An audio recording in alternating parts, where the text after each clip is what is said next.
Well, hello there, friend. Thanks so much for stopping by.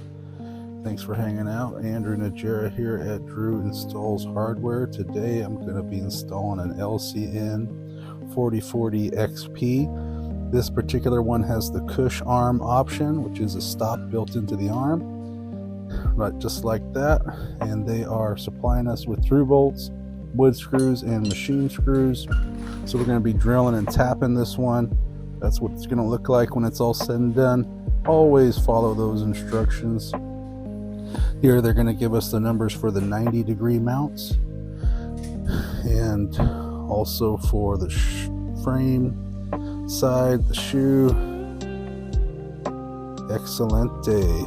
Let's get started.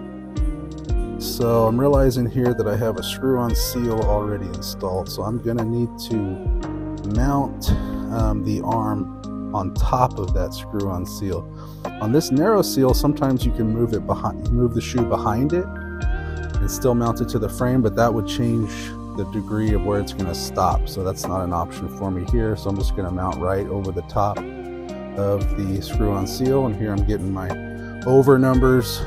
So from the edge of the door here, I'm going 8 3/4 and 9 3/4 for the high screws. And then for the lower screws, it's going to be 12 3/4 and 13 3/4. And this is specifically for a 90-degree Cush arm installation. So that 4040XP, it's reversible. Or here, we're going to do our down numbers here now. All right, let's talk about that, because normally my down numbers on a 4040XP are 2 3/4 and 5. But since I'm mounting on top of a screw-on seal that's already screwed onto the frame, I'm going to be adding 1/4 inch to those numbers. So my numbers are going to end up being 3 and 5 1/4. Now the 4040XP is reversible. So on a right-hand door, the first set of holes you come to from the hinge side of the door are going to be high. And then that's on the right hand. So your first set of holes is high. On the left hand, your first set of holes is going to be low. Hopefully that's not confusing, but you'll see a lot of doors drilled wrong because of that. So I always remember right, high, left, low when I'm laying them out. So now I'm going to drill them. And now here on the shoe attaching to the frame, since this is the first one of these I'm doing on this job, in fact this is the only one, I'm only going to drill those 2 holes first that I got marked there, those 2 inside holes.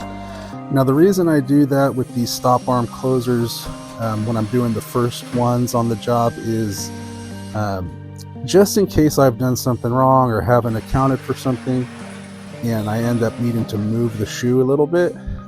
That will give me if I only do those 2 holes, it gives me the maximum amount to kind of move my shoe a little bit this way or that way and still have those holes being covered. You don't have to do that, and I don't really have to do it. It's just something I've done to,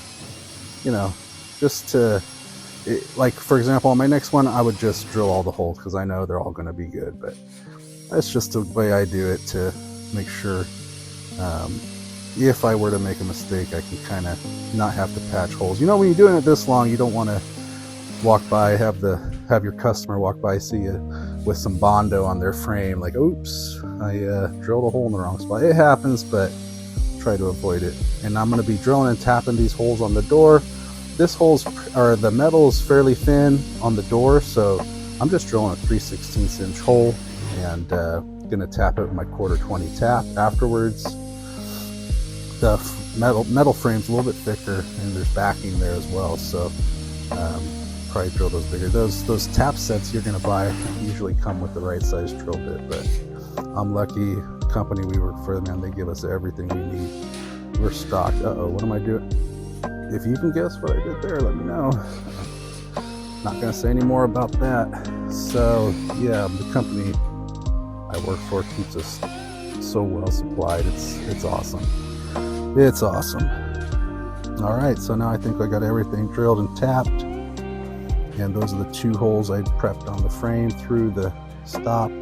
That 3rd hole there is that's where that was a mounting screw for the seal that was going to be under the shoe. So I just took it out Here we have our closer body out of the box, and the first thing we're going to do, since it's a parallel arm mount, is we're going to screw in the valve in the back, just like the instructions tell us to. And I'm going to power it down because this is not a fire rated door, so they're usually looking for 5 pounds of opening force on those only. Maybe not on this door, but this is just kind of a standard practice on a non-rated door. Power them down.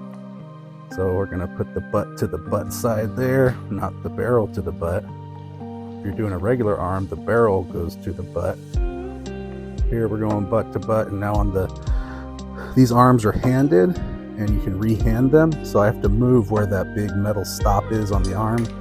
There's an L right where it's installed right now, and it needs to go where the R is for the right hand door. So we're going to take it off with a hex, off the cover, put the cover on the other side, and then screw that guy back in,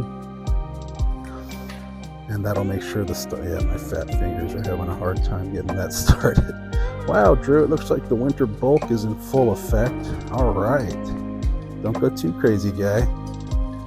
Don't go too crazy. Okay, so now we got that moved. The stop is next to the R, so it's on the right side. Now we're going to put this on the body. That arm is going to be going in towards where the door is. Imagine that up on the door. That's how it's preloaded.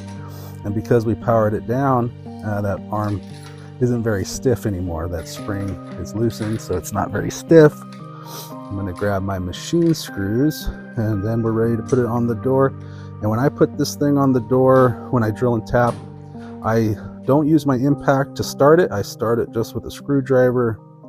That makes sure that I don't cross thread anything. And by starting it with the screwdriver and just getting them all started loose, if your holes were a little off, you can kind of jiggle the closer body around a little bit and get those holes started. And you can actually even pull it away from the door to see how am I not quite lined up. And yeah, so then once you get them started, once they're all started, then I finish it off with the impact, and we're good to go then. And then we're gonna do the same thing. I'm just gonna start the 2 machine screws through the screw-on seal, through the frame, and then I'm gonna see if everything's lining up and everything's where it's supposed to be. Let's see if the door opens 90 degrees and then stops right at 90 degrees. You can see it needs to do that here because it's swinging into another door. This is just a little tiny janitor closet. So yep, the arm's hitting at 90 degrees, good job. And then as long as it closes, that means everything was where it's supposed to be. And yeah, looks like right off the bat. Now since I just got it up, I'm gonna adjust the closer. Now at this point, that's way too slow, so I'm gonna loosen the swing valve, and that's way too fast now. So I'm going to tighten the swing valve a little. Check it out again. Still too fast. Tighten the swing valve a little. And I think I take the back check off a little bit there too. Yeah, that seems a little slow now. So I'm going to be on the other side of the door. I'm playing with those valves and try to get it, read the instructions and see what the instructions say. I'm always from 90 degrees. If that thing latches at 7 seconds, that's usually the sweet spot for me. I think the instructions say at least 5 seconds from 70 degrees. So I'm shooting for 7 seconds from 90. And don't loosen those valves too much. I mean, I see a lot of people trying to think that the valves, playing with those valves will help a door latch that's not lined up well or not adjusted well or that hardware is not installed well on. That closer, when it's powered down, it is not going to overcome any kind of misalignment or misinstalled hardware. So don't count on the closer to fix those kind of issues. So now that I'm happy with how it was working and the closer's adjusted, I'm just finishing up those 3 screws.